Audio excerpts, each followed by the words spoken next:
Shalom semuanya, apa kabar? Ya, puji Tuhan, hari ini saya boleh kembali live streaming untuk memberitakan firman Tuhan. Ya, puji Tuhan. Bagaimana kabarnya hari Minggu ini? Semua pasti baik-baik aja, dan memang harus baik-baik saja. Karena kita masih punya Tuhan, tentunya masih harus baik-baik saja. Ya, selamat yang buat bergabung, semoga bisa mendengarkan sampai akhir. Ya, saya hari ini selamat bergabung Vera Arsatria di Instagram ya. Saya hari ini mau membahas tentang buah roh dan mungkin agak berbeda dari pembahasan yang biasa. Trisna dari Bali, Ito Trisna Ginting dari Bali, selamat bergabung. Iya. Apa kabar hari ini Trisna? Lihat fotonya jalan-jalan terus nih. Ya. Mumpung tinggal di Bali memang harus keliling-keliling menikmati Pulau Bali. Ya, hari ini saya mau share mengenai buah roh, ya. Share mengenai buah roh. Bagaimana di kota masing-masing, apakah sudah boleh ibadah di gereja? Di Jakarta sudah boleh per hari ini, walaupun dengan beberapa syarat protap kesehatan yang sangat ketat sekali, sudah boleh ibadah di gereja. Tapi gereja kami memutuskan wait and see dulu. Ya, wait and see karena memang baru dapat kabarnya juga hari Jumat, jadi buat persiapannya agak masih deg-degan lah, maksudnya terlalu cepat lah untuk persiapan mengabarkan jemaat dan sebagainya ya. Pak Dokter Hari apa kabar? Thank you sudah bergabung. Nah, hari ini sekali lagi saya akan membahas mengenai buah roh dan mungkin agak sedikit berbeda dari pembahasan biasanya ya, jadi agak sabar. Ini ada 5 poin yang saya mau sampaikan mengenai buah roh. Dan saya percaya ini memberkati kita sekalian ya. Nah, Jakarta sudah boleh ibadah, di Bekasi juga sudah boleh. Cuma memang kita dengan protokol kesehatan yang agak ketat. Salah satunya adalah yang usia 60 tahun ke atas belum bisa ibadah. Amos Eka, selamat bergabung. Belum bisa ibadah. Lalu kapasitas gedung itu 50% yang diisi. Lalu jarak antara kursi itu 1 meter per 1 meter. Jadi benar-benar mungkin yang keisi full itu mungkin kalau diikutin itu sekitar 30% lah ya. Jadi kami belum ibadah dulu, nanti mungkin lihat keadaan dulu ya. Oke, buah roh. Buah roh ya, bukan buah-buah roh tapi buah roh. 1 buah karena rohnya 1 buah dengan 9 rasa ya. Galatia 5 ayat 19 sampai dengan 23. Galatia pasal ke-5 ayat 19 sampai 23 saya akan bacakan bagi saudara-saudariku sekalian. Demikian firman Tuhan. Perbuatan daging telah nyata, yaitu percabulan, kecemaran, hawa nafsu, penyembahan berhala, sihir, perseteruan, perselisihan, iri hati, dengan diri sendiri, pemecah, kedengkian, kemabukan, pesta pora dan sebagainya. Terhadap semuanya itu kuperingatkan kamu, seperti yang telah kubuat dahulu, bahwa barang siapa melakukan hal-hal yang demikian, ia tidak akan mendapat bagian dalam kerajaan surga, kerajaan Allah. Tetapi buah roh ialah kasih, sukacita, damai sejahtera, kesabaran, kemurahan, kelembutan, penguasaan diri.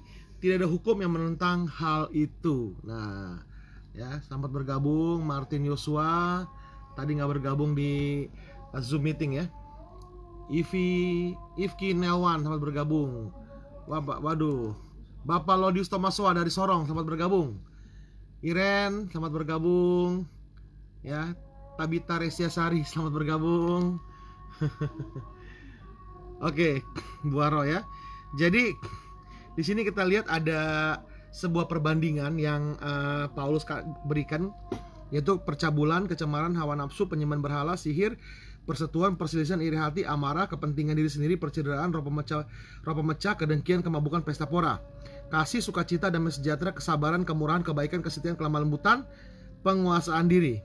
Yaitu saling bertentangan di antara keduanya dan memang nggak bisa satu ya. Dan keduanya dan memang nggak bisa satu. Itu dua entitas, dua spirit yang berbeda ya, yang saling berperang dalam jiwa kita. Yang satu di bawah Tuhan, yang satu tentunya adalah yang satu kedagingan, yang satu tentunya daripada Roh Kudus sendiri. Nah, Mengenai buah roh ini saya mau share yang pertama, Bapak Ibu, saudara-saudara sekalian. Yang pertama, buah roh itu berbeda dengan karunia. Buah roh itu berbeda dengan karunia.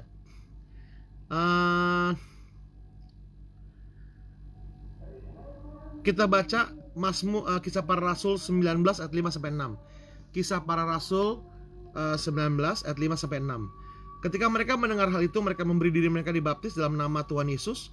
Dan ketika Paulus menumpangkan tangan di atas mereka, turunlah Roh Kudus ke atas mereka, dan mulailah mereka berkata-kata dalam bahasa roh dan bernubuat.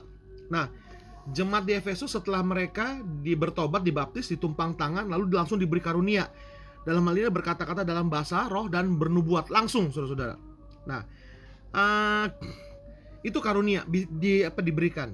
Nah, kita bisa melihat ada orang yang karunianya dahsyat, namun karakternya buruk.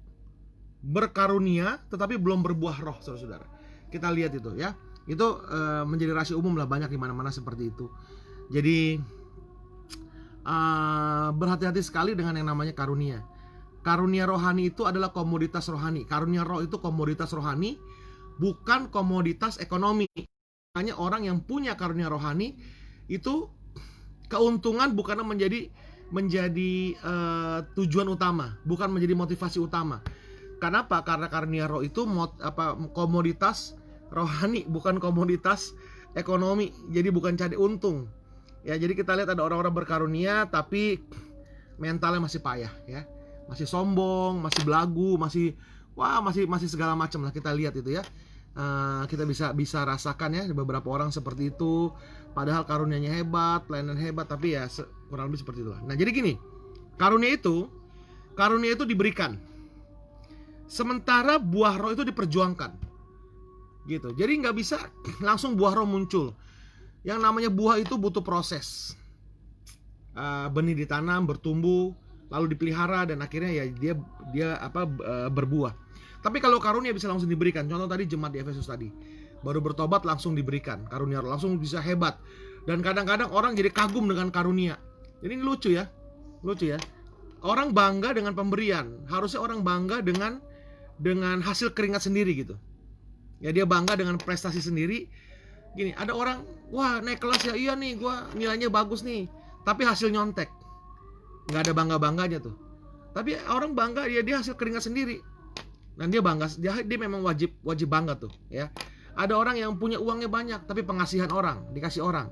Tetapi ada orang yang punya uang mungkin nggak banyak tapi itu kerja kerasnya dia, keringatnya sendiri. Dia harus bangga dengan itu. Nah, karunia itu pemberian, dikasih. Nah, karena dia dikasih, dititipkan, dia bisa diambil kapan aja. Sementara kalau buah roh itu melekat dalam diri, ya kan, melekat dalam diri. Kalau buah roh itu, kalau yang namanya karunia dapat diambil kapan aja, ya, dapat diambil kapan aja. Jadi jangan bangga dengan yang titipan gitu. Keliling kampung pakai mobil, pakai motor 250 cc, tapi titipan orang, titipan saudara gitu ya. Tas saudara datang diambil lagi motor. Harusnya walaupun motor bebek biasa tapi punya sendiri harus bangga, apalagi dibeli dengan keringat sendiri. Nah, karunia itu dapat diberikan, dapat diambil kapan aja. Sementara kalau buah roh itu dia melekat dalam diri, dia diperjuangkan dan melekat dalam diri. Itu buah roh. Nah, kalau orang berkarunia belum tentu berkarakter. Betul. Orang berkarunia belum tentu berkarakter. Tetapi orang yang berbuah roh pasti dia punya karakter yang bagus maksudnya. Makanya gak heran ngeliat hamba-hamba Tuhan, orang-orang berkarunia tuh termasuk orang-orang paling sombong di dunia. Orang-orang yang belagu, orang-orang yang bisa menganggap bahwa karunia dia itu ada perkenanan surga untuk dia melakukan apa aja. Ya, kita lihat orang-orang kacau macam seperti itu. Jadi bukan berarti karunia gak penting ya. Karunia itu penting. Tetapi orang yang berkarunia belum tentu dia berkarakter bagus. Tetapi orang yang berbuah roh pasti karakternya bagus. Itu pasti. Nggak bisa tidak. Nah, karunia hanya berguna di dalam dunia. Di dunia ini kita butuh karunia. Kesembuhan ilahi lah, ya kan, di dunia ini doang. Di surga udah nggak butuh lagi kesembuhan ilahi karena udah nggak ada penyakit gitu. Nubuatan, di surga udah nggak butuh nubuatan. Paulus bilang di 1 Korintus 13, nubuatan akan berakhir. Karunia roh akan berakhir kok. Memang ada masa dia akan selesai. Karena kita butuh karunia, karena kita masih berjuang di dunia ini.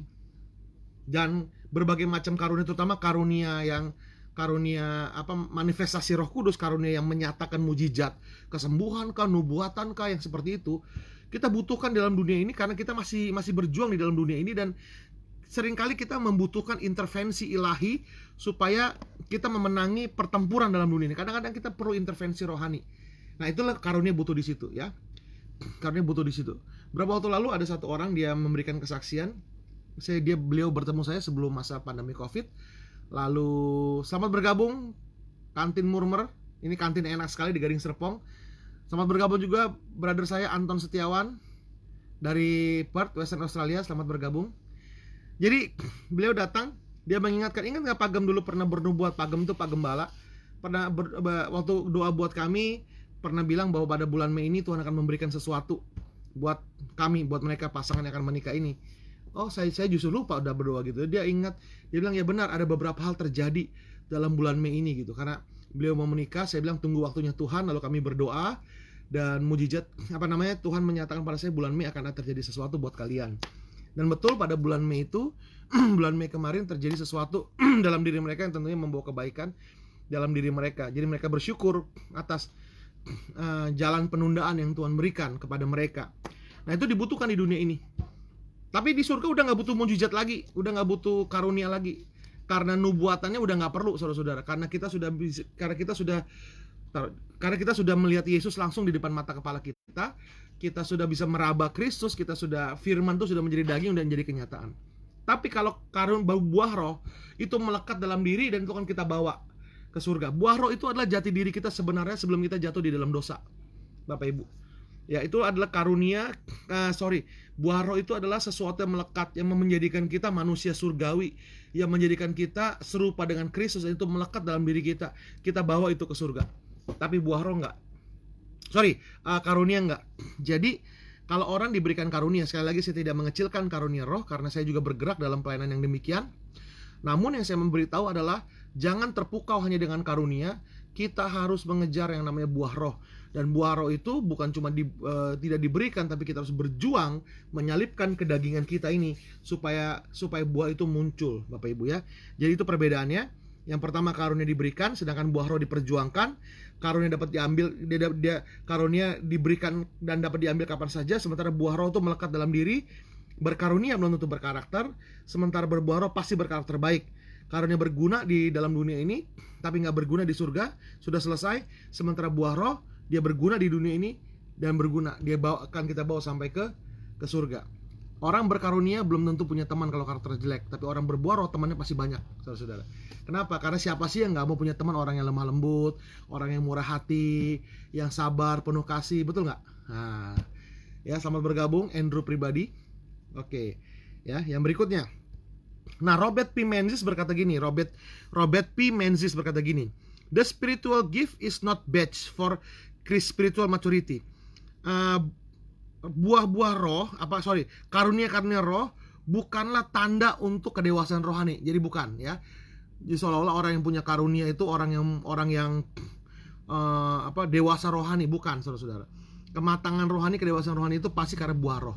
Ya, pasti munculnya buah roh, bukan karunia. Tadi jemaat di Efesus baru bertobat, didoakan Paulus langsung bisa berbahasa roh dan juga bisa bernubuat ya. Bisa bernubuat. Makanya kalau orang punya karunia hebat, karakternya masih buruk, ya kemungkinan dia masih bayi rohani lah. Dan celakanya, bahayanya adalah ketika dia punya karunia rohani yang luar biasa, orang-orang cenderung memuja dia dan dia semakin besar hati sehingga sulit untuk dia untuk menundukkan diri dan belajar. Itu bahayanya ya. Oke, yang kedua. Tadi buah roh berbeda dengan karunia. Nah, poin yang kedua yang saya mau sampaikan adalah tidak ada buah tanpa pohon, tidak ada pohon tanpa benih, ya. Tidak ada pohon tanpa benih. Semua pohon dimulai dari yang namanya benih. Benih tidak akan bertumbuh jika tidak ditaburkan. Nah, firman Tuhan sudah bilang jelas bahwa benih itu adalah firman Tuhan. Benih itu adalah firman Tuhan. Jadi, bagaimana kita bisa berbuah roh kalau kita tidak punya benihnya, benih pohonnya itu? Apa itu? Firman Tuhan.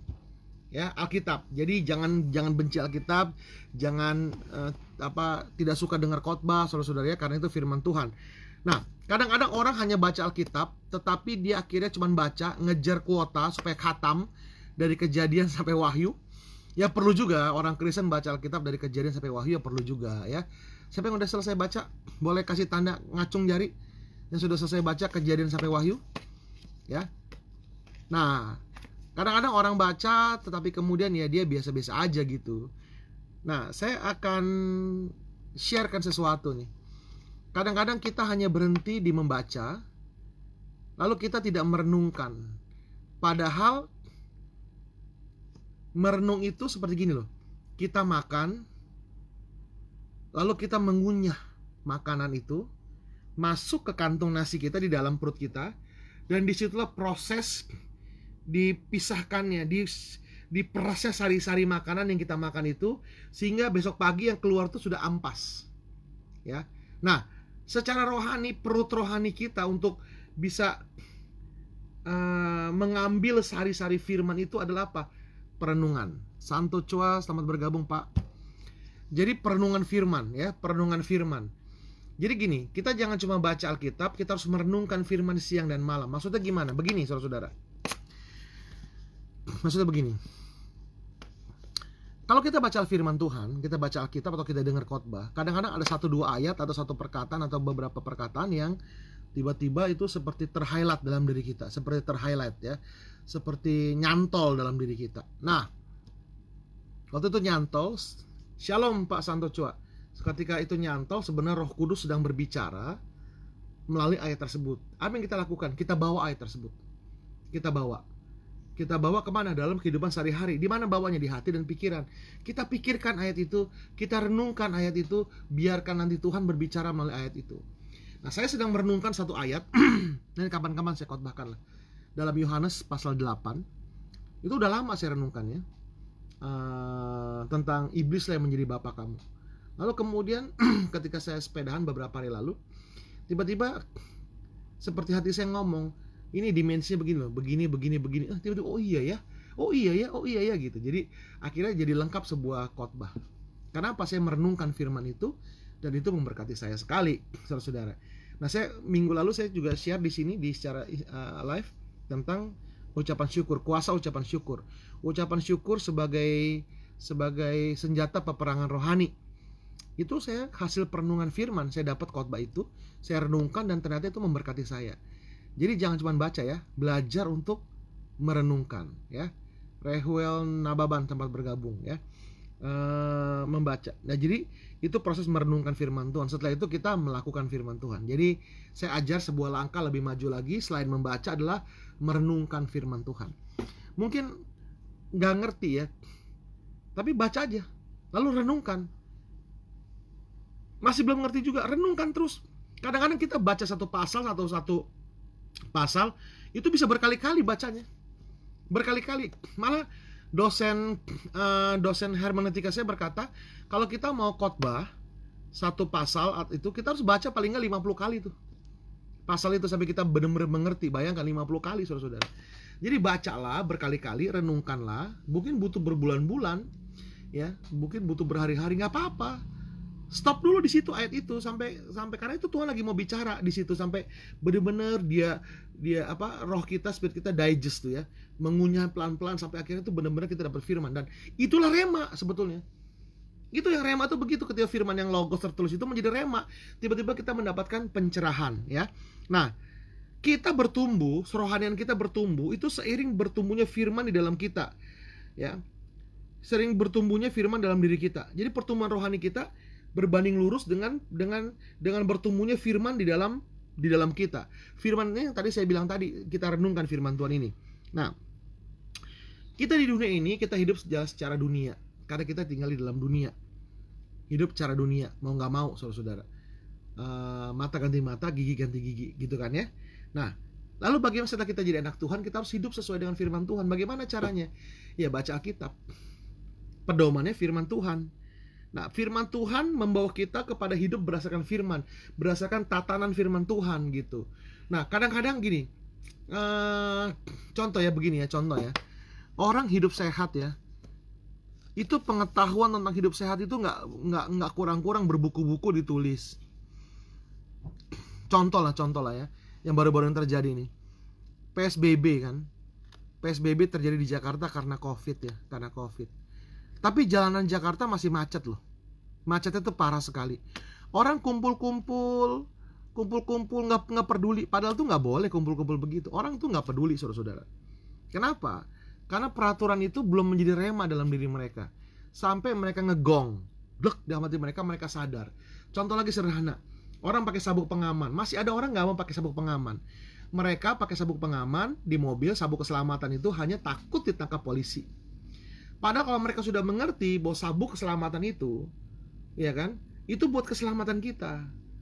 Polisi mah nggak butuh kita pakai sabuk keselamatan. Dibandingkan kita lebih butuh pakai sabuk keselamatan sebetulnya.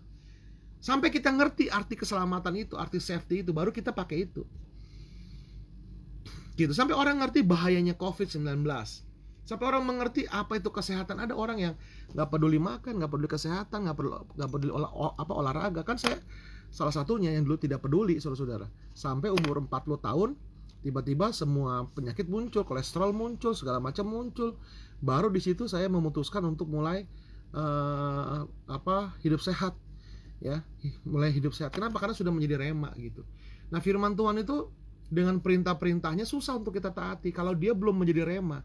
Kalau dia udah ngegong di hati kita ini dan kita biarkan dia bertumbuh, dia akan menjadi sebuah kekuatan, benteng kekuatan, menjadi perisai seperti perisai Kapten Amerika, perisai yang kuat yang mengarahkan langkah kita.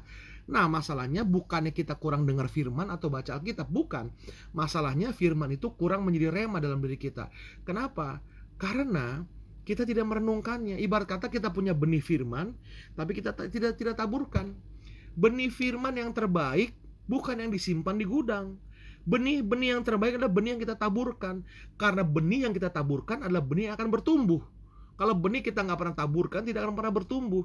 Nah, menaburkan benih firman itu adalah dengan cara kita merenungkan firman Tuhan. Ya, jadi jangan lupa prosesnya. Kan perintah Tuhan kepada Yosua begitu. Janganlah engkau lupa memperkatakan kitab Taurat ini dan merenungkannya siang dan malam. Merenungkannya siang dan malam. Di sini saudara-saudara, kita renungkan di hati kita, kita renungkan firman Tuhan sehingga dia bisa bertumbuh. Jadi poin kedua adalah tidak ada buah tanpa pohon, tidak ada pohon tanpa benih. Jadi orang kalau nggak bertumbuh dalam firman, buah rohnya mustahil untuk dia muncul. Nah, ketaatan adalah kunci daripada pertumbuhan.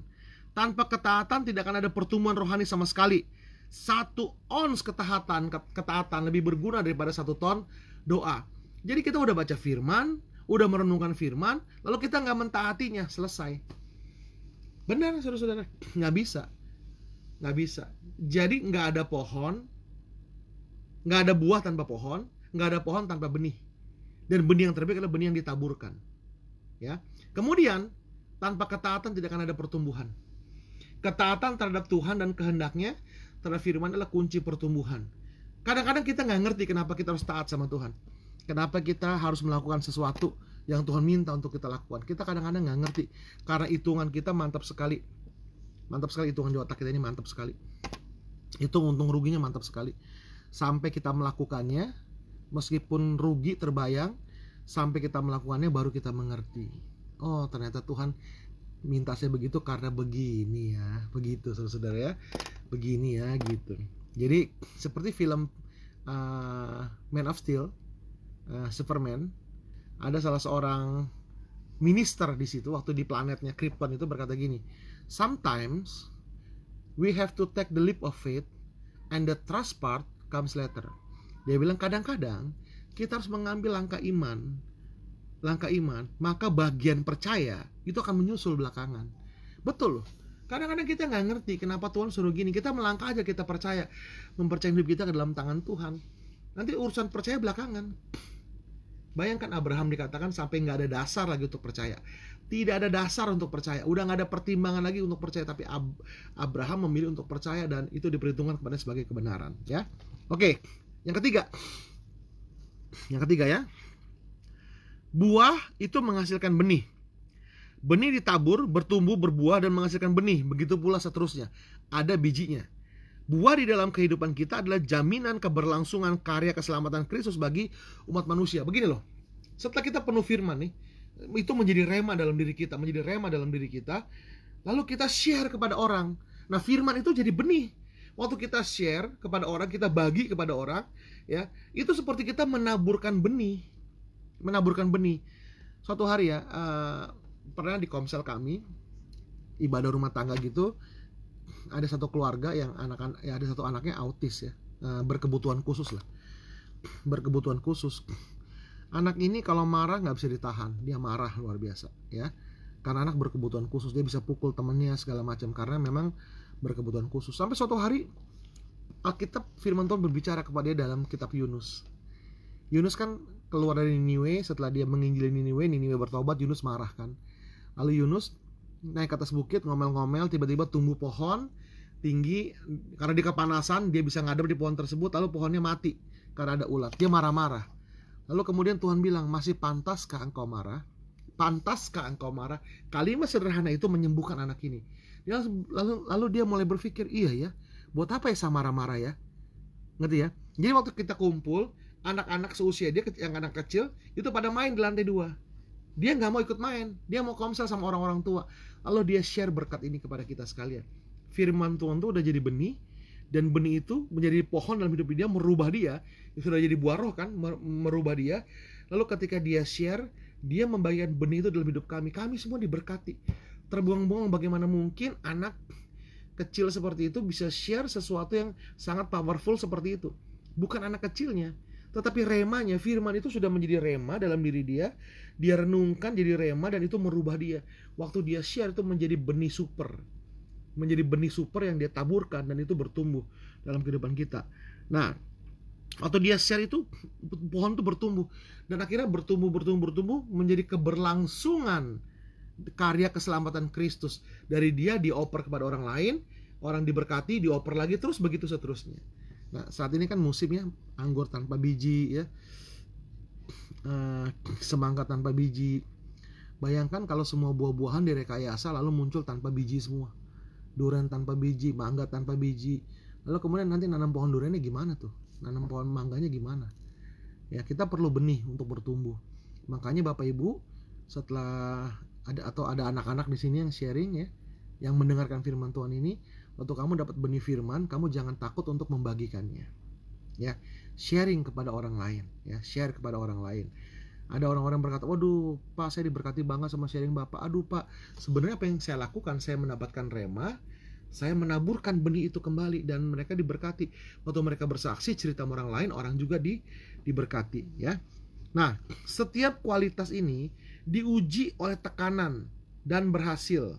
Sebenarnya kita sedang menaburkan benih kehidupan yang berbuah kelak. Oke, berikutnya, ketekunan. Ya, janganlah kita jemu-jemu berbuat baik, karena apabila sudah datang waktunya kita akan menuai jika kita tidak menjadi lemah. Nah, terus-menerus menaburkan menaburkan benih kebaikan. Meski tampaknya lama berbuah, namun suatu saat dia akan berbuah. Buah berkualitas memang lama dituainya. Memang lama. Waktu saya pelayanan pertama-tama ya, masih baru-baru pelayanan, saya khotbah, saya melayani, nggak ada feedback loh sama sekali. Saya pikir ini saya pelayanan, besuk, khotbah, mendoakan orang, ada berkatnya. Maksudnya ini berbuah nggak sih sebetulnya pelayanan saya ini? Orang itu diberkati nggak sih sama khotbah saya? Itu yang menjadi pertanyaan saya loh, diberkati nggak sih sama khotbah saya ini orang-orang ya? Orang-orang ini ada nggak sih perubahan, atau jangan-jangan saya seperti menggarami lautan yang nggak ada gunanya ya, gitu, ya kan? Sampai akhirnya setelah sekian lama muncullah feedback orang-orang yang memberkati gitu. Nah, satu contoh lagi adalah kami waktu itu bikin renungan. Saya bikin namanya SPF, saya pengikut, saya pelaku firman. SPF, saya pelaku firman. Itu renungan harian yang kami bikin. Kami bagi ke jemaat setiap hari Minggu 7 renungan harian. Sampai suatu saat kami semua jenuh bikin renungan itu dan pikir karena nggak ada feedback. Udahlah berhenti aja lah gitu. Nah, waktu menghentikan itu ada jemaat yang bersaksi bahwa dia sangat diberkati dengan renungan harian itu, SPF itu. Itu menjadi teman dia untuk ya merenungkan firman. Dia bilang dia diberkati banget. Waktu kami dengar kesaksian itu, tiba-tiba semangat penulis muncul kembali. Jadi kadang-kadang perlu feedback juga ya. Jadi kalau Anda diberkati oleh khotbah hamba Tuhan, pelayanan rekan sendiri, kasih feedback yang positif. Pak, saya tadi diberkati loh firman Tuhan ya. Oh, tadi saya sangat dikuatkan loh. Terima kasih ya gitu saudara-saudara. Bukan hamba Tuhan tuh atau teman yang share tuh bukannya gila hormat, bukan.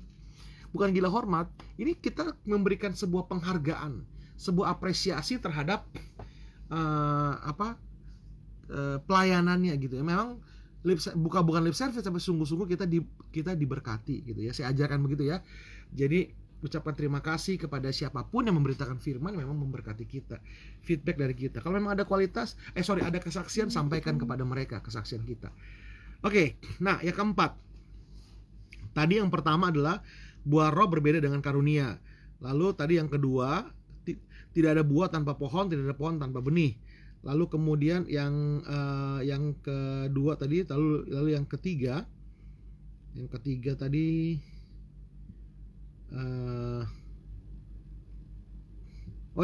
berarti yang ketiga nih. Ini saya yang khotbah, saya yang bingung nih. Ketaatan, buah roh. Nah, sekarang yang ketiga.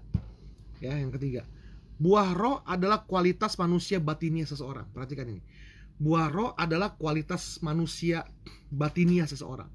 Kualitas manusia batinnya seseorang. Buah roh adalah kualitas manusia batinnya seseorang. Nah, buah roh itu dihasilkan dari pertobatan. Ya. Buah roh itu dihasilkan dari pertobatan. Tanpa pertobatan nggak mungkin muncul buah roh. Nah, orang yang mau berbuah roh, dia harus mau mengejar kesempurnaan di dalam Kristus. Mengejar kesempurnaan dalam Kristus. Kualitas seseorang akan nampak ketika tekanan datang, ataukah ketika uang datang, ataukah ketika kekuasaan datang. Saya ingat banget perkataan Michelle Obama kepada suaminya Barack Obama. Dia katakan begini, kekuasaan tidak merubah kamu. Kekuasaan hanya memunculkan siapa kamu sebenarnya. Reveal who you really are. Gitu ya. Jadi keren sekali ya. Tekanan itu, respon kita terhadap tekanan itu menunjukkan siapa kita sebenarnya. Termasuk respon terhadap uang atau kekuasaan itu menunjukkan keaslian kita siapa. Ya. Nah, itulah buah roh memakai bentuk kata singular, namun memiliki 9 rasa yang berbeda. Satu buah yang mampu menampilkan 9 kualitas baik untuk menghadapi tekanan dengan sikap yang benar. Ya, dengan sikap yang benar. Nah, jadi buah roh itu hasil pertobatan. Saudara-saudara, pertobatan itu bukan cuma sekedar menerima Kristus. Itu pintu gerbangnya menuju pertobatan sejati. Tapi kemudian di dalam kehidupan selanjutnya ada kualitas-kualitas dalam hidup kita yang kurang baik, hasil didikan dunia, saudara-saudara. Hasil didikan dunia, hasil didikan keluarga yang salah mungkin. Contoh ya, saya ini orangnya panasan kalau bawa mobil. Saya nggak seneng kalau dipotong orang bawa mobil. Saya pasti potong balik. Saya nggak peduli dia bus, dia metro mini atau truk, saya nggak peduli. Saya potong dia lagi, saudara-saudara. Jadi bawa mobil ugal-ugalan. Jadi kalau kita mau ambil jalan, saya jarang kalah tuh. Karena saya punya prinsip gini, orang tuh nggak ada yang mau tabrakan. Jadi siapa yang nekat duluan, saya nekatinnya, saya majuin, orang pasti berhenti. Dan saya kejar-kejaran di jalan tol. Saya pernah ya, waktu jadi sales dulu naik mobil Jakarta Semarang tuh saya nggak ada yang balap loh. Saking kencangnya dan ugal-ugalannya bawa mobil. Saya merasa menang tuh kalau berhasil potong orang yang motong saya tuh, saya merasa menang, puas gitu. Dapat duit nggak? Enggak. Dapat piala nggak? Enggak. Mending pembalap mendapat piala. Saya mah nggak dapat. Cuman puas aja gitu, di hati saya puas. Saya kalau kejar-kejaran sama orang di jalan, saya nggak mau balap orangnya. Sengaja saya di belakang dia, saya ikutin dia di belakang dia, karena dia stres nanti. Sengaja saya mau bikin dia stres. Saya nggak mau balap dia, saya sengajain gitu. Di belakang akhirnya dia mundur pelan-pelan, ya kan saya bisa balap dia gitu. Sampai dia stres. Itu jahat sebetulnya. Dan bodoh sekali. Soalnya saya ingat sekarang tuh saya bodoh sekali sebenarnya waktu itu. Bodoh banget. Ngapain saya seperti itu? Bersyukur nggak kecelakaan. Iya kan, karena ugal-ugalan. Yang kedua, saya nggak pernah berantem sama orang. Kan bisa aja orang marah, lalu dia turun, lalu dia pukul saya atau saya pukul dia. Kalau saya menang, kalau saya kalah gimana? Atau dia lebih punya kekuasaan, kan bodoh sekali sebetulnya. Nah sekarang saya malu memandang masa lalu tuh, saya malu. Saya bersaksi gini pun saya malu, bodoh banget saya ini dulu seperti itu gitu. Nah, langkah pertobatan apa yang saya ambil? Saya mulai bawa mobil pelan-pelan. Kadang-kadang dipotong orang, kesel. Pertama-tama potong orang, lupakan bertobat, besok aja lah saya potong lagi. Marah-marah gitu. Ya kan, marah-marah. Tapi pelan-pelan saya dipotong orang, aduh kesel, tapi dia udah biarinlah ya, biarinlah. Kadang-kadang orang mau motong jalan saya paling sebel tuh kalau saya udah ngambil jalur dari belakang, kalau belok kiri gitu, misalkan saya ambil jalur dari jauh, orang tiba-tiba dia ambil kanan langsung potong begini, saya kesel sekali itu. Tapi pelan-pelan saya belajar, mungkin dia mau buru-buru kali, mungkin dia begini, segala macam. Akhirnya saya berhenti, saya kasih jalan. Hampir sering saya kasih jalan tuh orang-orang seperti itu. Meskipun beberapa kali monster yang saya coba tekan untuk tidur ini muncul lagi, kadang-kadang masih kesel lagi, kadang-kadang masih itu. Cuman ya most of the time saya berhasil kalahkan dia gitu. Jadi sekarang saya bawa mobil pelan. Nah ada satu orang keponakan bawa mobilnya kebut banget gitu. Kalau lagi satu jalan, kayaknya tadi saya jalan duluan, kenapa dia nyampe duluan ya gitu. Terus saya mulai pikir-pikir, iya ya sekarang saya bawa mobil udah pelan ya. Karena ada orang di jalan yang kayak saya dulu gaya mobilnya itu, saya ketawa, itu gue dulu begitu tuh bawa mobilnya tuh gitu ya. Nah sekarang di jalan tol pun saya RPM-nya cuma 2. Untuk mobil saya 1500 cc, RPM 2 itu bisa 100-an lah, 100 lewat sedikit kalau lancar. Biasanya ya nggak pernah lebih dari itu sih gitu ya. Jadi udah nggak mulai ini. Nah pelan-pelan saya mulai mempertobatkan monster dalam diri saya seperti itu gitu. Memang tidak mudah, tapi itu awal langkah pertobatan. Ada lagi yang lain mungkin saya nggak tahu apa. Itu langkah pertobatan itu harus dimulai. Maksudnya apa yang Anda harus perangi yang menjadi monster Anda yang selalu membuat Anda tidak seperti Kristus, itu harus diperangi. Ada orang yang bawelnya minta ampun, ada yang juga gaharnya minta ampun, ada yang utang nggak mau bayar, ada yang segala macam. Itu monster harus dibunuh pelan-pelan itu. Bertobat pelan-pelan gitu. Ya, bertobat pelan-pelan. Jadi memang itu adalah sebuah langkah pertobatan. Bukan cuma terima Kristus, tapi berikutnya adalah bagaimana kita dalam perjalanan ini bisa menyerupai Kristus. Makanya bersyukurlah Tuhan masih kasih umur. Berarti semakin panjang perjalanan kita untuk bertobat, semakin mendekati kita menyerupai dengan Kristus. Yang keempat terakhir ya. Yang terakhir, semua buah roh, perhatikan, semua buah roh memiliki antitesis yang negatif. Jadi ada buah roh, ada buah daging ya. Nah, kita memerlukan buah roh ketika antitesisnya muncul. Buah roh itu adalah senjata melawan perasaan negatif. Perasaan negatif menuntun kepada tindakan negatif. Sebaliknya buah roh menuntun kepada tindakan yang positif ya. Contoh begini, contoh ya. Buah roh adalah damai sejahtera. Kapan sih kita butuh damai sejahtera? Kita butuh damai sejahtera bukan dalam keadaan baik-baik aja. Kita butuh damai sejahtera waktu keadaannya amburadul, acak-acakan. Di situ kita paling butuh damai sejahtera. Betul kan? Kita butuh yang namanya sukacita. Kapan sih kita paling butuh sukacita? Bukan waktu lagi banyak uang, ciannya banyak, bukan. Ya kalau Korea begini love, saranghe. Tapi kalau diulang berkali-kali itu namanya duit, ya. Kapan sih kita butuh sukacita? Kita paling butuh sukacita waktu kita sedang berduka cita. Makanya buah roh itu adalah kualitas manusia batin kita, yang juga merupakan senjata peperangan rohani kita. Kapan kita butuh sukacita? Waktu kita sedang berduka cita. Supaya buah roh itu muncul dan memberikan rasa yang penuh sukacita kepada kita, memberikan rasa yang menguatkan kita. Itu kita butuh buah roh seperti itu, ya. Kesabaran. Kapan sih kita butuh kesabaran? Waktu ada rangsangan dari luar yang membuat kita nggak sabar. Di situ kita butuh buah roh yang namanya sabar. Jadi makanya buah roh itu ada antitesis negatifnya. Yang negatif ini sama Tuhan sudah didesain untuk dikalahkan, memampukan kita untuk bisa menang dengan apa? Buah roh. Makanya perlu sekali buah roh dalam kehidupan kita, karena kita masih tinggal di dalam dunia, saudara-saudara. Kita masih bertetangga, berteman, bergaul dengan orang-orang yang tidak seroh dengan kita, orang-orang yang nilai-nilainya berbeda dengan kita. Jadi kita perlu buah roh untuk menahan diri, nggak marah, nggak kehilangan sukacita, nggak kehilangan damai sejahtera, dan lain sebagainya. Ya, jadi semua buah roh itu ada antitesisnya. Kita perlu buah roh, terutama dalam masa-masa pandemi COVID seperti ini. Siapa sih yang nggak takut secara ekonomi lumpuh, beberapa orang gajinya dipotong, malah ada yang udah nggak digaji, dirumahkan dan tidak digaji, dibilang pecat, dibilangnya nggak dipecat, ya kan masih karyawan tapi nggak digaji. Saudara, siapa sih yang nggak takut? Siapa sih yang nggak khawatir? Apalagi kalau keluarganya sakit. Aduh, saudara, siapa sih yang nggak takut? Semua juga takut. Justru pada saat seperti inilah kita paling butuh buah roh, ya. Oke. Jadi buah roh yang akan memampukan kita untuk melewati saat-saat yang sulit seperti sekarang ini. Yang terakhir saya mau sampaikan, tanpa buah roh, manusia akan mengalami degradasi kehidupan sampai pada titik nadirnya. Kalau nggak ada buah roh, yang muncul adalah buah daging, saudara-saudara.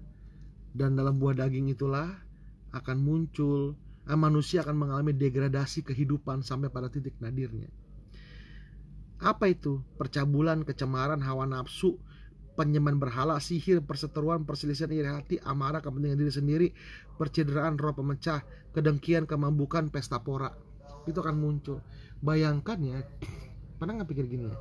Bayangkan Anda tinggal di satu kota atau tinggal di satu negara yang isinya penuh dengan percabulan, penuh dengan kecemaran, penuh dengan hawa nafsu, penuh dengan penyembahan berhala, penuh dengan sihir, penuh dengan perseteruan, penuh dengan perselisihan, penuh dengan iri hati, penuh dengan amarah, penuh dengan kepentingan diri sendiri, penuh dengan percederaan, penuh dengan roh pemecah, penuh dengan kedengkian, penuh dengan kemabukan, penuh dengan pesta pora. Bayangkan Anda tinggal di satu kota, satu daerah, satu bangsa yang isi seperti itu.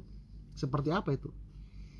Kesimpulan cuma satu kota, satu kata, neraka, saudara-saudara. Kita tinggal seperti neraka. Nggak ada orang, bahkan orang jahat pun tidak mau tinggal dengan sesama orang jahat seperti itu. Jadi buah roh itu penting sekali, saudara-saudara sekalian. Dan buah roh nggak muncul overnight, Itu benar-benar kita harus menyangkal diri dan melatih diri kita untuk memberikan respon yang benar. Dan kita harus memiliki hubungan pribadi dengan Roh Kudus untuk memunculkan buah roh dalam diri kita itu, untuk ada kesabaran. Kita harus hidup dalam hadirat Tuhan. Maksud saya begini, saudara-saudara. Kalau kita habis nonton film India yang isinya balas dendam, hobi dengan India yang isinya balas dendam, nonton film kungfu gebuk-gebukan, pulang dari bioskop, mobil kita dipepet, kemungkinan besar kita akan sing-singkan dengan maju dan berantem sama orang. Tapi kalau kita pulang dari gereja, habis penyembahan, dengar firman, didoakan, dilawat Tuhan, kita nangis-nangis, pulang penuh sukacita, naik mobil, lalu mobil kita mau dipepet orang di jalanan, kita akan angkat tangan, buka jendela, Pak, silakan duluan Pak, Tuhan memberkati. Kenapa? Semata-mata karena diri kita dipenuhi dengan suasana rohani. Suasana rohani, suasana hadirat Tuhan itu yang memampukan itu buah roh itu muncul menjadi kualitas terdepan dalam hidup kita. Sehingga ketika rangsangan muncul, dia yang pertama keluar. Rangsangan datang, dia yang pertama keluar menghadapinya dengan senyuman. Tapi kalau diri kita dipenuhi oleh dunia, saudara-saudara, pikiran kita dipenuhi oleh dunia, ketika rangsangan datang, maka yang muncul ke permukaan adalah penting sekali untuk kita penuh dengan hadirat Tuhan, Bapak Ibu Saudara sekalian, ya. Jadi demikian, saya akan sambung berikutnya pada kesempatan yang lain nanti dengan firman Tuhan yang lain. Semoga apa yang saya sampaikan pada hari ini memberkati Bapak Ibu Saudara-saudara sekalian. Terima kasih sudah bergabung bersama-sama dengan saya di Instagram maupun di Facebook. Tuhan Yesus memberkati. Kalau ada pertanyaan boleh bertanya, pakai di komen aja, tapi kalau enggak juga enggak apa-apa, ya. Kita akan berjumpa lagi. Saya usahakan Sabtu dan Minggu saya akan share firman Tuhan, saudara-saudara. Atau kalau digerakkan Tuhan ya di hari-hari tertentu. Jadi stay tune di Facebook saya atau di Instagram saya untuk saya live streaming. Ya, sebentar lagi saya jam pukul 9 juga akan live streaming bersama dengan di Instagram, tapi bersama dengan Light Salt, ya. Light Salt bersama dengan Lucky Mamusung, ada akun Lucky Mamusung untuk membicarakan masalah COVID, ya. COVID survivor, ya. Kalau Anda, thank you Amos Eka, thank you Ibu Yulitio untuk emotikonnya. Jadi kalau ada waktu nanti pukul 9 silakan di Instagramnya Lucky Mamusung atau Let's Salt, ya. Oke, semuanya, Tuhan memberkati. Selamat malam, Tuhan memberkati. God bless semuanya.